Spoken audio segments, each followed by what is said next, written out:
di saat punya usaha ini sebetulnya ini resep orang tua saya, tapi hanya di saat lebaran aja saya terfikirkan kenapa nggak buat jadi hari-hari biasa, tapi dengan catatan kemasannya lebih simpel dan ekonomis.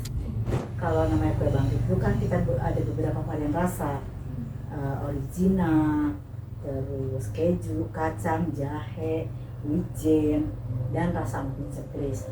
Tapi dari semua itu kita membuat tidak semua dulu.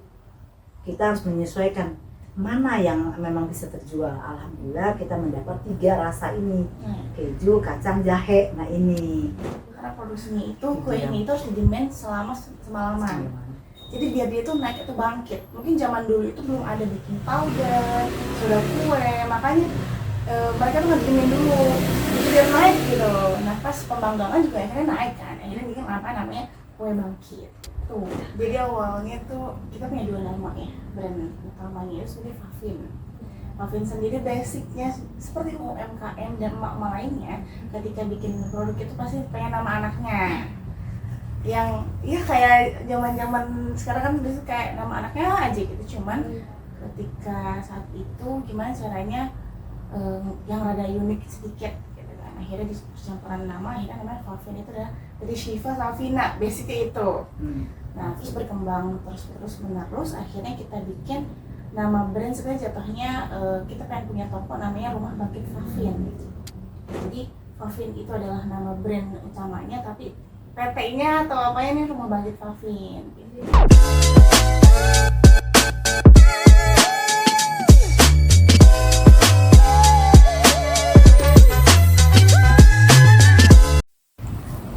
Halo Sobat Wirausaha, kembali lagi di acara Kepo, Kewirausahaan Podcast.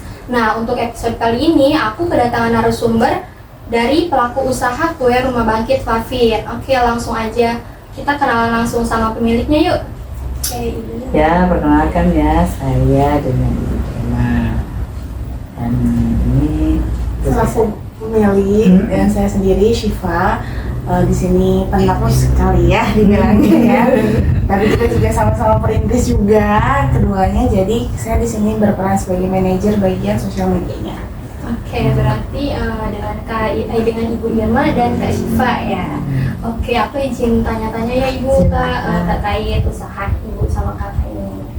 Oke, pertama nih aku mau tanya, kalau boleh tahu kue Bangkit Favin ini terdiri dari tahun berapa ya? berdiri tahun 2016 akhir. Pada itu kemana udah mau 8 tahun lebih, hampir 9 tahun dan sampai sekarang. Oke. Kalau boleh tahu nih Bu, kue Bangkit Favin ini yang punya ide awalnya itu siapa ya Bu? Yang punya ide lah ibunya. Karena saya punya di saat punya usaha ini sebetulnya ini resep orang tua saya, tapi hanya di saat lebaran aja saya terfikirkan kenapa nggak buat jadi hari-hari biasa, tapi dengan catatan kemasannya lebih simpel dan ekonomis. Sementara itu kan awalnya kita tahunya kan toples yang gede-gede gitu, Yang buat lebaran. nah iya, ya saya buat dengan yang sesuai lah. Akhirnya sampai sekarang dari awal plastik biasa ke pot, sekarang sampai ke printing gitu. Kalau boleh tahu Bu, kenapa sih Ibu berpikir untuk nama usaha ini namanya tuh Rumah Bangkit Favin? Itu ada ceritanya nggak sih Bu? Bilangin aja. Jadi awalnya tuh kita punya 2 nama ya, brand utamanya itu sebenarnya Favin. Favin sendiri basicnya seperti UMKM dan emak-emak lainnya, ketika bikin produk itu pasti pengen nama anaknya. Yang ya kayak zaman-zaman sekarang kan biasanya kayak nama anaknya aja gitu, cuman ketika saat itu gimana caranya yang rada unik sedikit gitu kan. Akhirnya di campuran nama akhirnya namanya Favin itu adalah dari Shiva Savina, basicnya itu. Nah terus berkembang terus menerus, akhirnya kita bikin nama brand sebenarnya jatuhnya kita pengen punya toko namanya Rumah Bangkit Favin gitu. Jadi Favin itu adalah nama brand utamanya, tapi PT-nya atau apa ini Rumah Bangkit Vavin. Jadi kalau brandnya sendiri itu yang Vavinnya itu ya? Iya, Vavin. Rumah Bangkit Vavin itu sebenarnya jatuhnya kita menjual yang lain gitu. Jadi kita pengennya sebenarnya insya Allah semakin besar lagi yang membawahi brand-brand itu Rumah Bangkit Vavin, di atasnya Vavin ada lagi lah brand lainnya segala macam itu. Ternyata seperti itu. Keren juga ya teman-teman. Oke, kalau di Rumah Bangkit Vavin itu ada produknya apa aja sih Kak? Kita Rumah Bangkit Vavin ya, kue bangkit, kue sagon, terus minuman rosella ini ada. Kalau namanya kue bangkit itu kan kita ada beberapa varian rasa, original, terus keju, kacang, jahe, wijen, dan rasa emping ceplis. Tapi dari semua itu kita membuat tidak semua dulu. Kita harus menyesuaikan mana yang memang bisa terjual. Alhamdulillah kita mendapat 3 rasa ini, keju, kacang, jahe. Nah ini yang Best bisa of bestnya. dalam arti kemampuan kita sementara ini bisa membuat 3 kemasan ini. Yang penting dari semua itu bisa membawahi jadi beberapa golongan nih. Nah ini adalah golongan lakuda, keju, ini jahe. Jahe itu ibu-ibu. Iya, rata-rata. Ya, Ya rada udah sepuh lah, udah agak inilah. Terus kalau kacang, jadi kita bagaimana tidak hanya di jahe aja gitu. jadi bisa masuk ke semua kalangan. Insya Allah target kita. Dan sagon itu lupa ya kita. Sagon. Ini baru tahun ini kita punya kemasan printingnya. Selama ini biasanya kita jual itu di toples.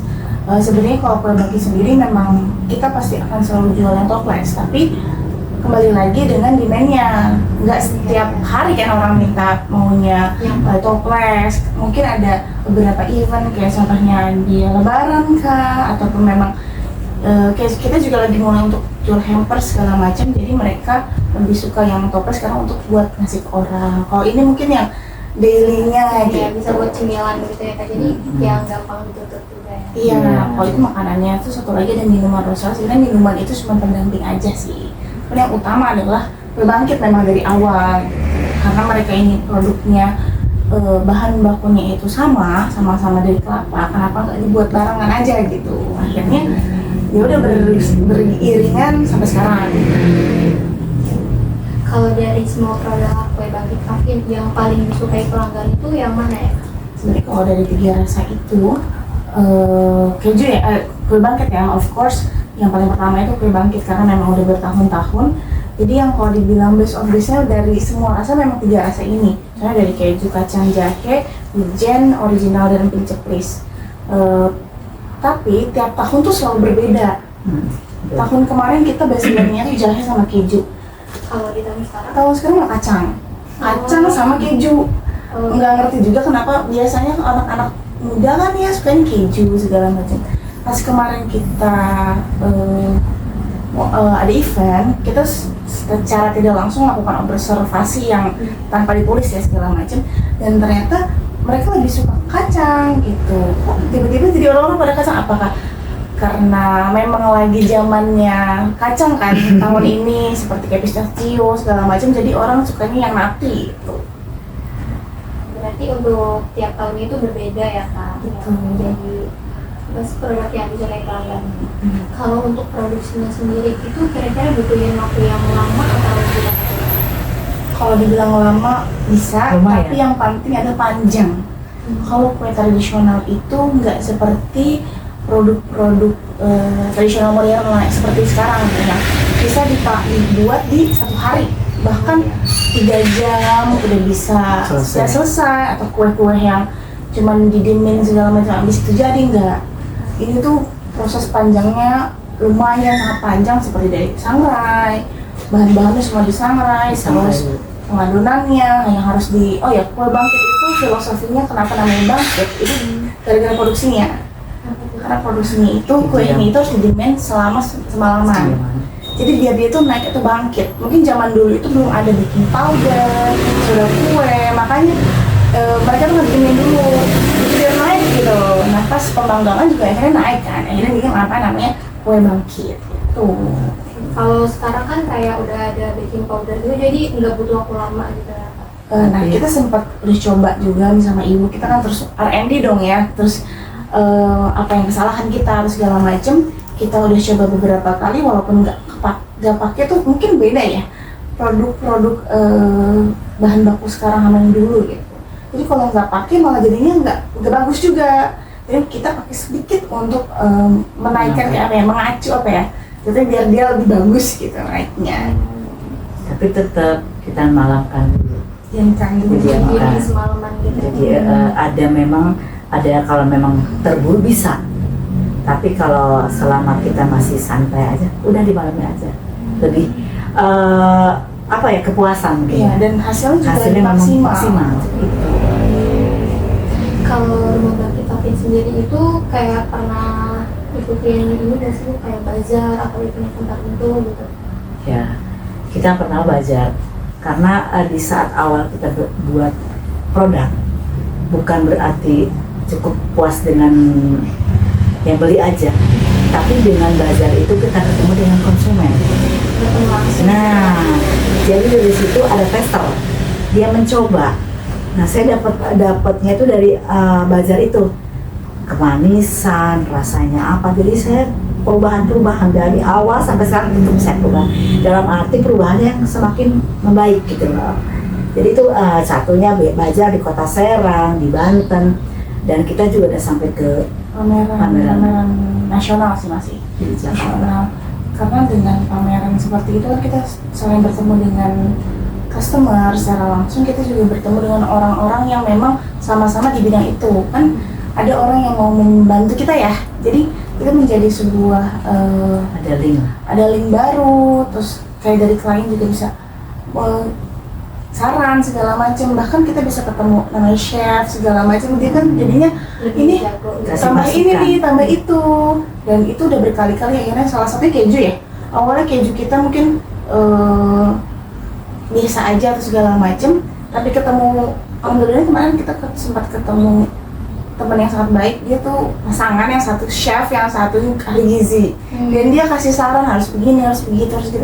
Jadi jadi punya ilmu yang terbaru gitu. Terus ketemu orang lagi yang dia ahli dalam catering, itu bisa jadi kayak dia kasih tahu, coba deh dikasih ini nanti lebih enak, dan ternyata benar gitu. Terus coba.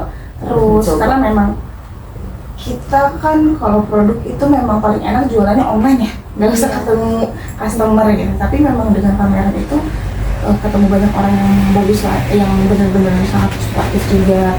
Kita kalau bazar itu mungkin Kota Serang udah sering banget, tapi yang alhamdulillahnya tahun ini kita udah kedua kali ikut pameran nasional, itu BRI Planner. Sistemnya Tahun dekorasi. ini namanya BU ya, BRI Ekspor UMKM lah intinya. Jadi itu UMKM dekorasi satu Indonesia di satu tempat dengan kurasi ya. Kurasinya itu maksudnya kita nggak pernah ketemu sama kuratornya. Enggak. Jadi yang pertama itu administrasinya tentang NIB segala macem ya. Terus yang kedua itu rasa. Rasanya baru dicoba sama kurator itu. Jadi suatu kebanggaan banget nih kita jadinya, wah ternyata produk kita disukain gitu banyak orang, apalagi dengan keluar dari Banten itu kan, jadi kita tahu ya banyak orang dari luar tuh ternyata, oh ini kue bangkit ya zaman dulu Jadi banyak gini-gini. yang tahu. Iya. Iya, dan ternyata mereka juga mencari makanan yang tradisional, nggak itu aja, karena mereka kayak, oh ini kue bangkit, kue zaman saya dulu segala macam. Iya, Dan itu banyak jadi ya. Zaman saya kalau kecil kita katanya. itu jadi seneng ya. Waktu itu saya makan ini, beli di online. Waktu itu ketemu, dia sering banget beli online. Terus akhirnya dia datang karena kita upload story lah di situ. Akhirnya ketemu gitu. Jadi kayak, iya selama ini aku biasanya belinya di Shopee gini. Dari situ kayak, wah. Jadi Ketemu kita langsung. ketemu banyak orang yang sangat suportif gitu dari situ sih. Berarti dari event-event itu juga kayak kakak tuh nerima masukan gitu ya, dan terus upgrade produk-produknya. Iya. Kalau menurut kakak nih, yang bedain kue bangkit sama kue-kue yang lainnya tuh kira-kira apa sih?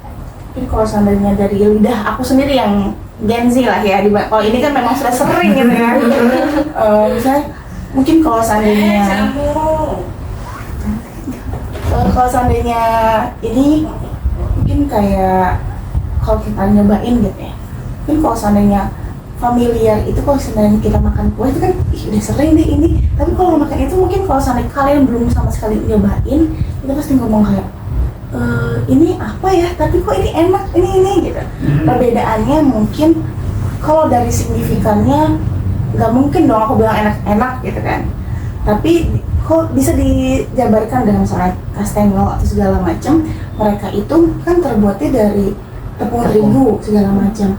Kalau aku sih ngomong ini gini, banyak orang yang udah nggak bisa makan tepung terigu, maka dari situ sebenarnya kue tradisional itu banyak banget yang gluten free, salah satunya kue bangkit sama sagun bakar ini. Jadi banyak kan Gen Z ini yang permasalahannya adalah dalam terurut gitu. Padahal sebenarnya mereka itu punya alergi dari tepung terigu. Mereka nggak ngerti, tapi tetap makan aja gitu. Nah dari situ aku bilang buat Gen Z yang suka sakit perut, kalau seandainya habis makan tepung, kalian harus coba kue yang gluten free, karena banyak banget loh kue tradisional yang memang terbuat dari tepung tapioka yang memang asli dari Indonesia sendiri gitu kan. Nah dari situ mulai banyak sih orang yang lebih, oh ya ternyata dari gluten free ya gitu. Untuk cobain sendirinya memang harus dicoba, nggak bisa dikasih tahu gitu. Dari dikasih tahu. Tak kenal maka tak sayang, bener itu.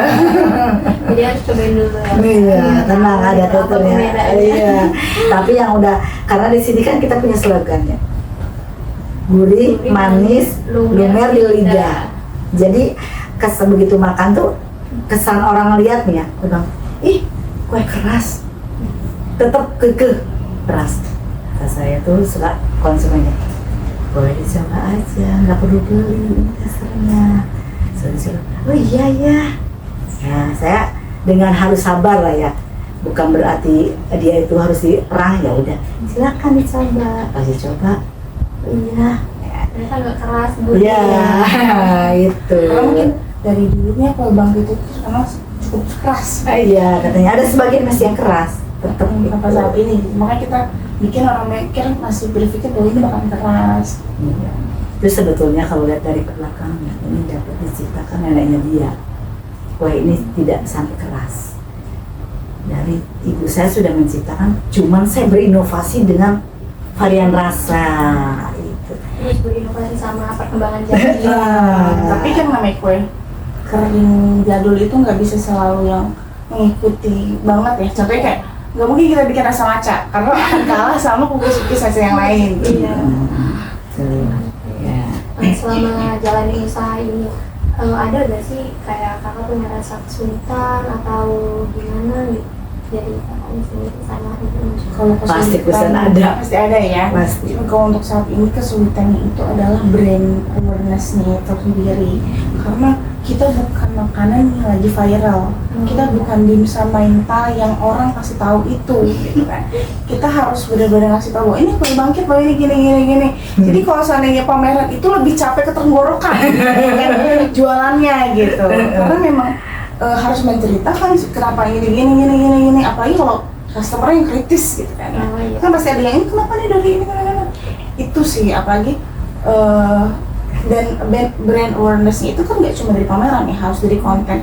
Dari sinilah kita tuh sangat terbuka sekali kalau seandainya ada mahasiswa segala macam datang itu, apalagi mau ngebantu bikin konten itu sangat luar biasa, bantu sekali gitu kan.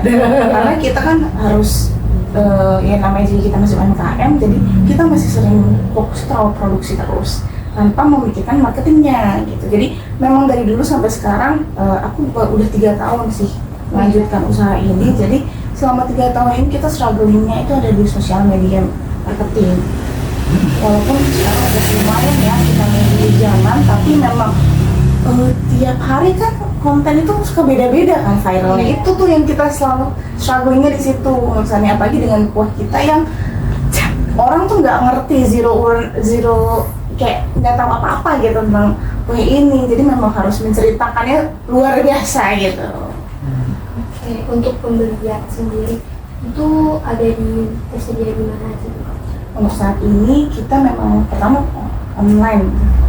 Sekarang karena mengikuti zaman kita udah Dari ada offline di online yang pertama. ya. Sekarang online tuh lumayan juga ya, kayak seperti di Shopee, di Tokopedia, di TikTok. Mungkin dari tiga e-commerce itu yang paling kita banyak beli itu dari Shopee. Kalau boleh tahu nama Shopee-nya apa tuh? Rumah Bangkit Favin. Semua namanya sama. Rumah Bangkit Favin. Tiga sosmed itu namanya sama ya? Iya betul, dan Instagram juga, karena banyak orang yang ternyata nyari search gitu ya, terus belinya ke Shopee. Mungkin orang lebih banyak karena memang setelah kita selidiki yang paling banyak beli itu cewek sih ya. Belanja. Iya, kalau cowok kan kayaknya lebih kayak yang ya udah yang ada aja gitu kan. Kalau dia kan suka nyoba gitu. Iya, suka explore ya. Jadinya lebih banyak yang follow kita pun kayak akhirnya bagian di Instagram. Tapi jadi mungkin kita juga buka offline ya. Mungkin pemasaran offline itu kita cuma baru ada di Banten, belum di luar Banten ya, masih seperti toko oleh-oleh, di Citra Banten ada, tapi soon kita mau coba masuk ke retail. Iya, insya Allah. Untuk retailnya mungkin masih di Banten, tapi doanya aja semoga bisa coba Banten. Lolos dua retail.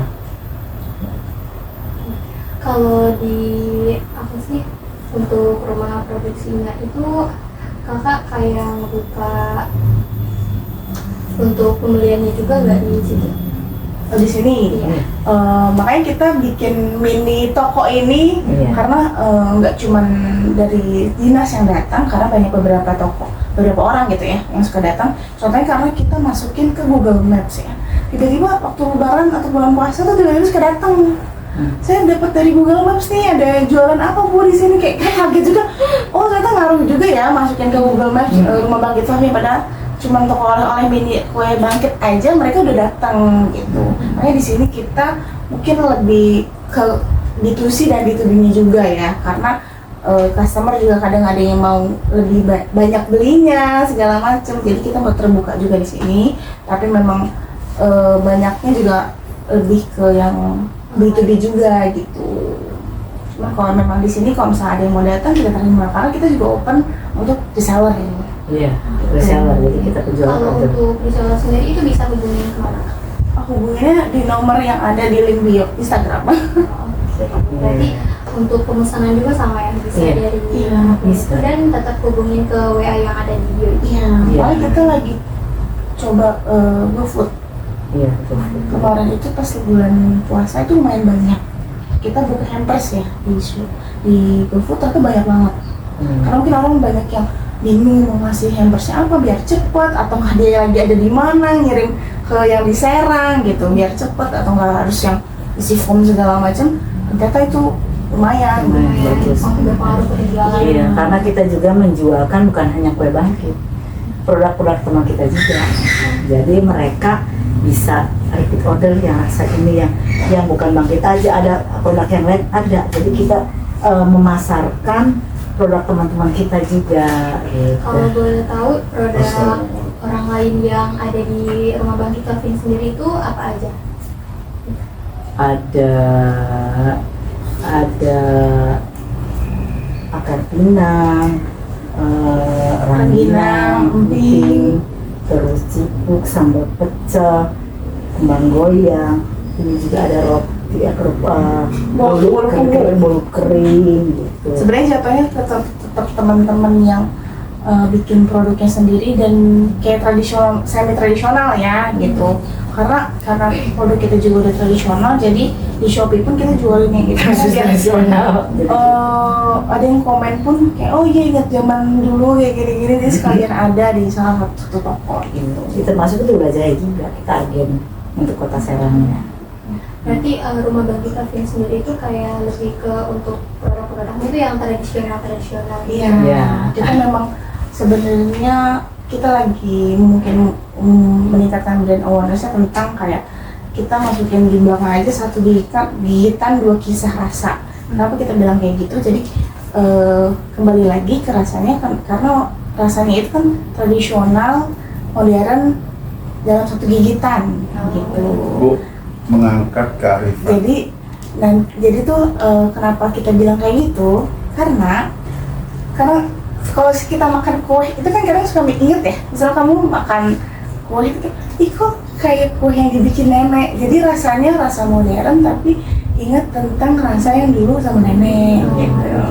Karena dulu juga aku ngerasa waktu pas masih ada nenek tuh kayak semua ada ya. Kue-kue Iya, kue tradisional. tradisional segala macam, tapi sekarang udah nggak ada tuh jadi bingung kayak, oh iya, dulu tuh kayak gini ya gini. Walaupun sampai sekarang misalnya aku ketemu kue ini, jadi suka ngomong kayak, iya ya dulu aku nggak pernah makan, soalnya kue bangkit itu nenek aku suka bikin, dan aku nggak pernah makan. Nggak pernah. Karena ngerasa kayak itu makanan nenek-nenek, ngapain sih gitu. Tapi ternyata aku jualin sekarang, makanya di situ aku mikir kayak, iya satu gigitan dua rasa itu bisa jadi buat yang lainnya juga. Contohnya kayak rangginang, kan ada orang yang udah lama nggak makan rangginang, ternyata pas makan lagi jadi inget ya waktu kecil suka makan rangginang bareng papa, udah pas ke Serang, ada yang cerita kayak gitu. Kayak apalagi kayak lebaran-lebaran gitu, Iya. kue tradisional Iya, tuh kayak muncul. Iya, munculnya Munculnya di kita satu sebaran gitu aja.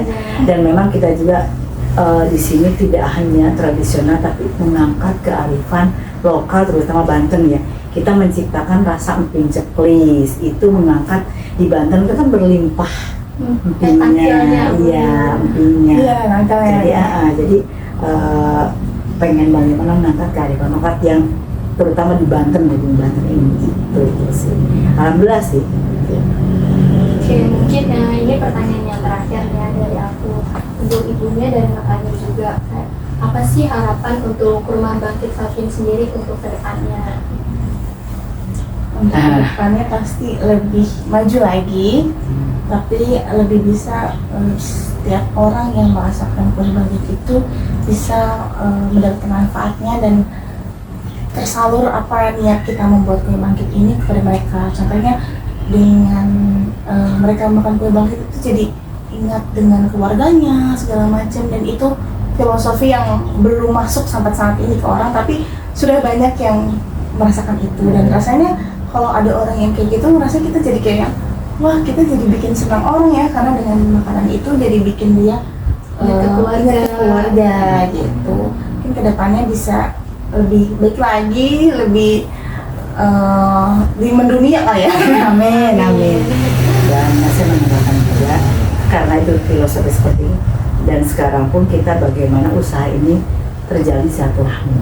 Nah, karena karyawannya kita awalnya dari karyawan, sekarang udah dari luar kota Serang ya, kampung lah. Sekarang sudah karyawannya di lingkungan satu RW, ibu-ibu rumah tangga dan sekitar sini. Tadi itu jadi tetangga.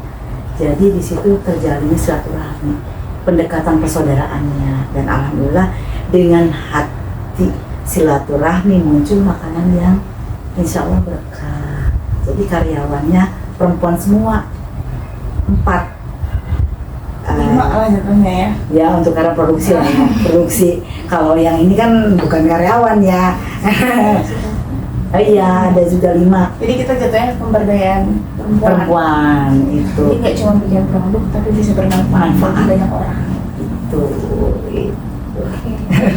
Sebelumnya nih aku mau ngucapin terima kasih buat ibu sama kakaknya udah mau aku ajak untuk buat video ini.